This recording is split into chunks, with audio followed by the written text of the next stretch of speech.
I'm Kelsey. This is my channel, The Fancy Hat Lady Reads. I'm wearing my purple fancy booktube hat today, and today I'm bringing you my series review of Jo Walton's Thessaly trilogy, which I really enjoyed. Jo Walton is the sort of author who comes up with sort of premises that no one else comes up with and then pulls them off with what I think of as incredible intelligence and warmth. This is a series about Greek gods and Plato's Republic and time travel and humanity and history and the future.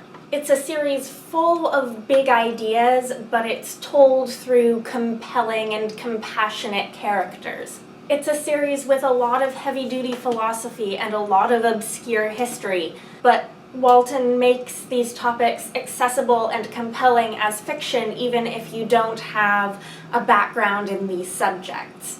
I came to this knowing a good deal of Greek mythology and knowing some of the history involved, but without a philosophy background. I have never read Plato's Republic, which is central to the entire series, and I don't know much about Plato scholarship. And I felt like, first of all, that didn't impede my enjoyment of this series at all. And second of all, I came away from these books feeling like I had learned something and feeling that I wanted to learn more. And that is an experience I love to have with books and an experience I wish I had more often. So the first book in this trilogy is The Just City. The second book, which was probably my favorite, although I can see how it might be some people's least favorite, was The Philosopher Kings. And the third book is Necessity. This is the only one of them I don't own, although I am assuming I will be buying myself a copy in the future. This copy came from the library. The premise of this series is a combination of fantasy and sci-fi elements, although I think it starts off more heavily on the fantasy side of things. Basically, Athena, the Greek goddess, sets up an experiment to see if she can create Plato's Republic in real life. And to do this, she answers the prayers of people throughout history who have prayed to Athena for help in setting up the Republic. And she is able to take them all through time because the gods in this system exist outside of the human timeline, and she's able to transport them all to an island in the distant ancient past that she knows is going to be erased from the map by a volcano, so it won't have an effect on the overall course of human history, what happens there. And she has these people set up as the masters of Plato's Republic. And Plato's Republic calls for starting with 10-year-old children, so they get these children from different areas, Greek-speaking areas of the Mediterranean at different points in history, and they rescue them from slavery and bring them to the Just City to be the next generation. And the series actually centers heavily around the god Apollo. At the beginning of this book, Apollo goes to Athena because he has some questions about some things, and she convinces him that the way to learn these things is to incarnate himself as a human and live in the Just City as one of the children.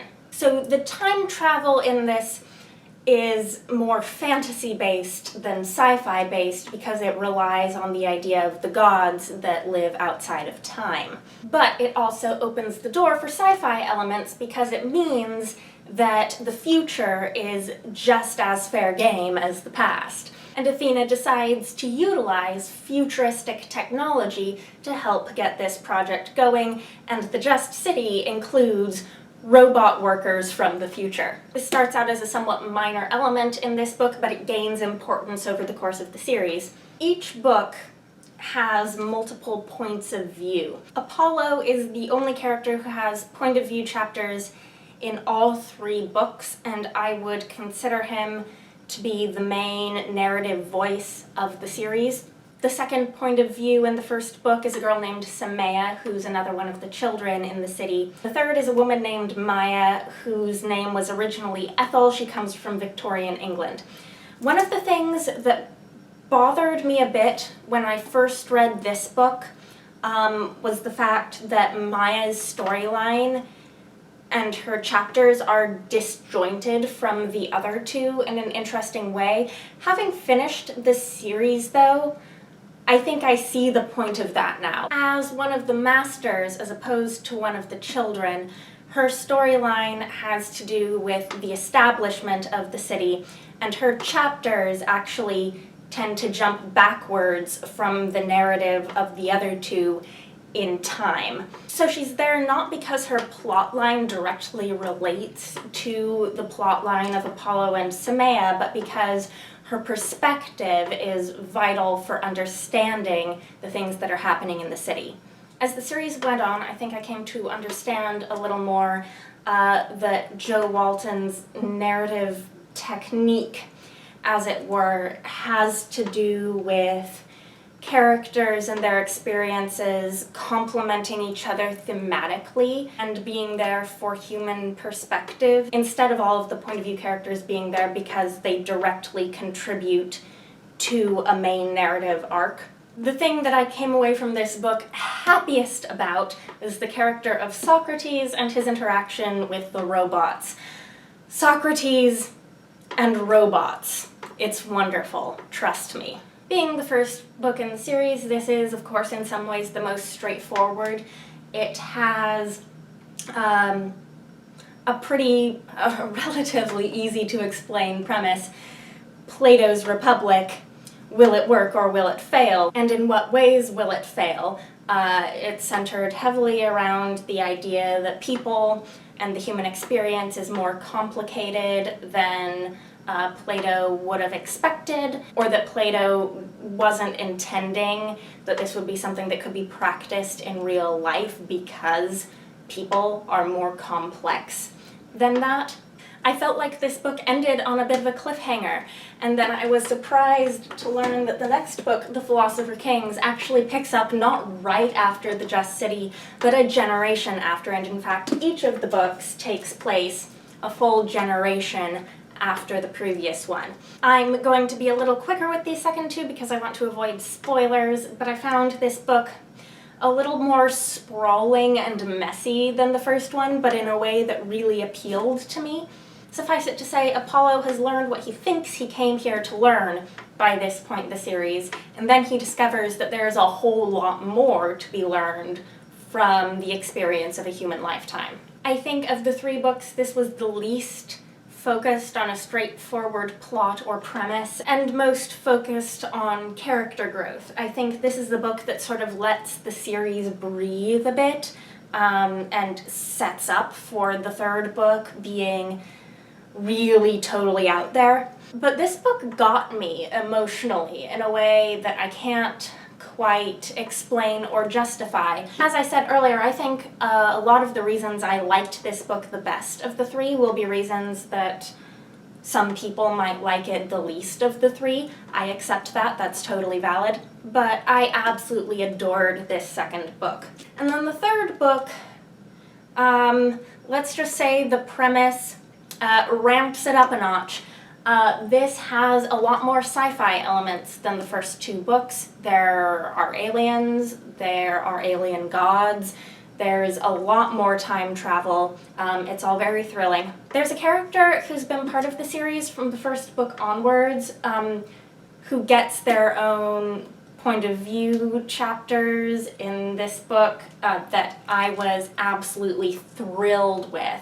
The only thing that wasn't quite as much my cup of tea about this book is that there's sort of a central mystery adventure plot, and that becomes much more of a traditional time travel narrative than the first two books gave, and traditional time travel narratives are not totally my thing, although I really love seeing Jo Walton take us on a romp through time and space, because I think the way she sees and presents history is just really wonderful. But I didn't quite like following that sort of time travel adventure storyline quite as much as I liked some of the other elements of this book.